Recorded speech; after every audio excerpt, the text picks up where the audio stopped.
उत्पन्ना एकादशी व्रत कथा। विष्णु भगवान की जय। सूत जी कहने लगे, हे ऋषियों, इस व्रत का वृत्तांत और उत्पत्ति प्राचीन काल में भगवान कृष्ण ने अपने परम भक्त युधिष्ठिर से कही थी। वही मैं तुमसे कहता हूँ। एक समय युधिष्ठिर ने भगवान से पूछा था कि एकादशी व्रत किस विधि से किया जाता है और उसका क्या फल प्राप्त होता है।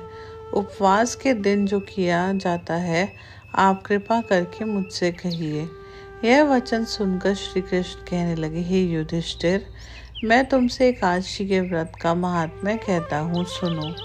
सर्वप्रथम हेमंत ऋतु में मार्गशीर्ष कृष्ण एकादशी से इस व्रत को प्रारंभ किया जाता है।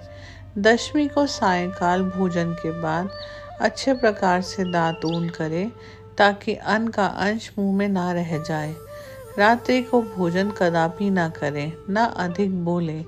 एकादशी के दिन प्रायः 4 बजे उठकर सबसे पहले व्रत का संकल्प करें। इसके पश्चात शौच आदि से निर्वृत्त होकर शुद्ध जल से स्नान करें। व्रत करने वाले चोर, पाखंडी, परस्त्रीगामी, निंदक, मिथ्याभाषी तथा किसी भी प्रकार के पापी से बात ना करें।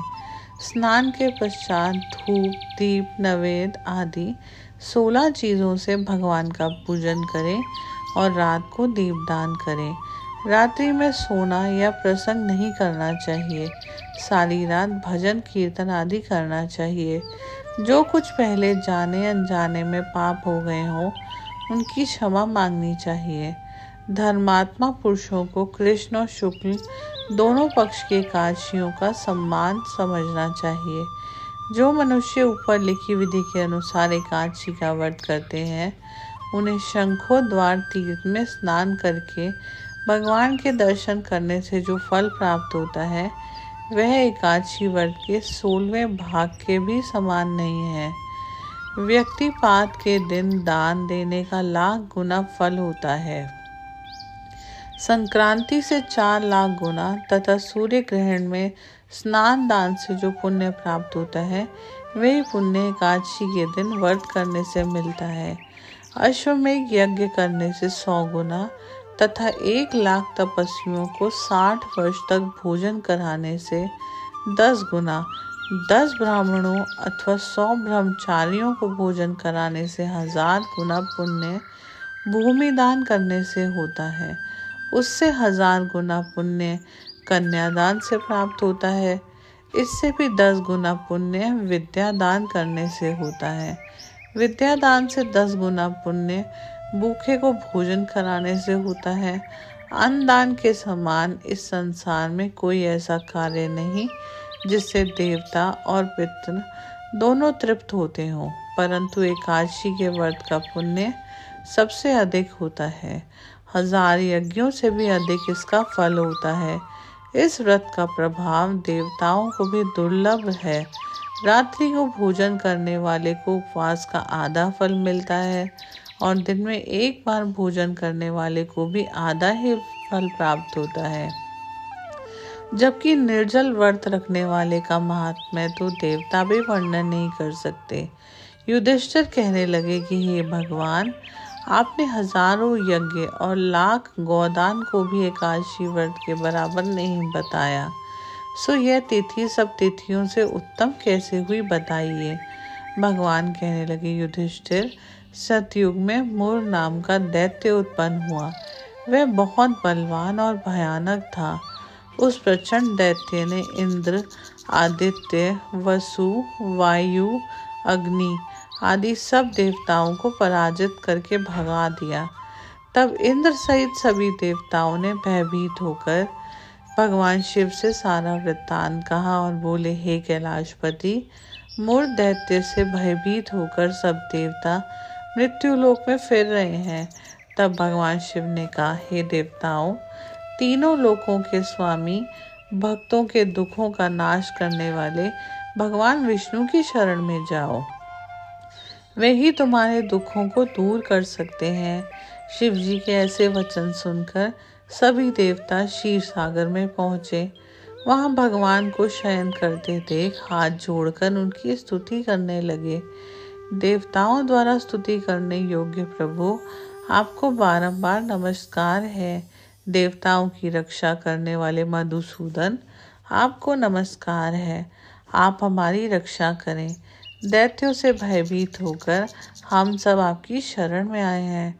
आप इस संसार के कर्ता, माता पिता, उत्पत्ति और पालन करता और संहार करने वाले हैं।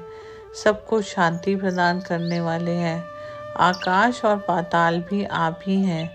सबके पितामह ब्रह्मा, सूर्य, चंद्र, अग्नि, सामग्री, होम, आहुति, मंत्र, तप, जप, यजमान, यज्ञ, कर्म, कर्ता, भोक्ता भी आप हैं। आप सर्वव्यापक हैं। आपके सिवा तीनों लोकों में चर तथा अचर कुछ भी नहीं है। हे भगवान, दैत्यों ने हमको जीतकर स्वर्ग से भ्रष्ट कर दिया है और हम सब देवता इधर उधर भागे भागे फिर रहे हैं। आप उन दैत्यों से हमारी रक्षा करें।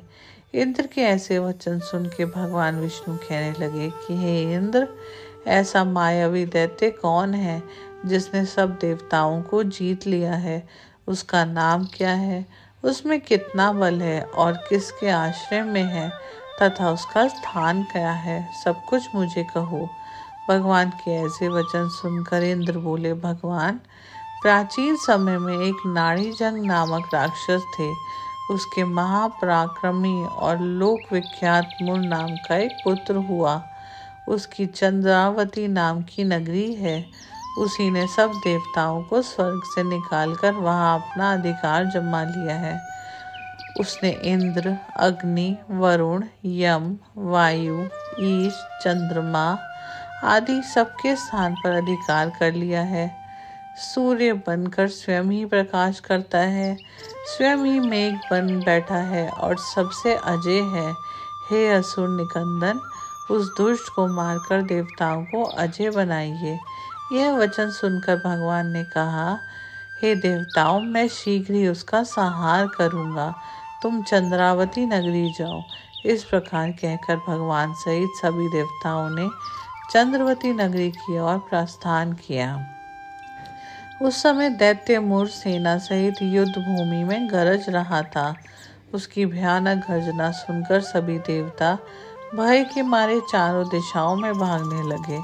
जब स्वयं भगवान रणभूमि में आए तो दैत्य उन पर भी अस्त्र शस्त्र आयुध लेकर दौड़ा।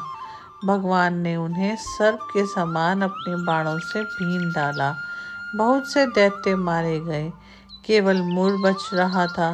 वह अविचल भाव से भगवान के साथ युद्ध करता रहा। भगवान जो भी तीक्ष्ण बाण चलाते, वे उसके लिए पुष्प से धोते।